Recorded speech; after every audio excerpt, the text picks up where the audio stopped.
天传媒隔壁的958城市频道，现在由蔡建台报告简要新闻。中央输入局证实，丹丹竹水池星期四8月20号传出，怀疑亲像无影出现的相是假的。当局已经报警处理，并且已经停止其无影的泄露。丹丹竹水池的水上活动今日开放。对今年第4季起，陆路交通管理局将一步一步采用人工智能视频分析系统，协助侦测不专用道和道路上的违规情况，并且计在2030年扩大到所有巴士路线。对下个月起，单边棉、帮母和白沙江里的1000户低收入家庭，将获得500块的伙食补助，延期下街附近的智能储存图领取产息。这个智能储存图就设在政府所林作屋对站，还是附近。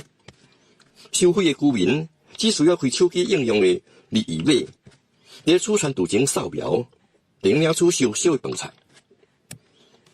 在来临星期日举行的国庆群众大会上，有继黄顺才总理将宣布一系列加强家庭支持的措施。中小企业商会甲全国雇主联合会表示，望政府提供更加多支持，减轻企业推出新家庭措施所需要承担的成本。2年前，在绿色场用指头刀涂上身负李光兴的38岁本地男子，在认罪后被判监4年和3个月，甲9月鞭刑。这名男子因为涉嫌贩运含依托美资的电子分弹，被控上法庭。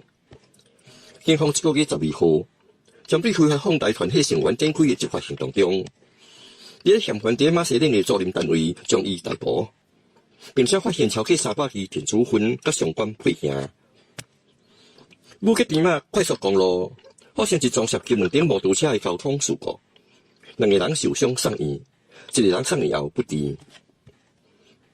一名新加坡籍保安人员因为在离婚州发表侮辱伊斯兰教的言论，被判监14日，甲罚款7000令吉，大约等于2200新元。印尼警方就在马东岛一个涉嫌经营小场式跋筊活动的场所，总共扣留797个人，包括2名新加坡人。全球在世第一场退休的人士，昨日过117岁生日。伊是来自英国汉普郡的卡铁利姆，在1909年出世。根据吉尼斯世界纪录，伊也是感染冠病后存活的最年长人士之一。新闻报告完了。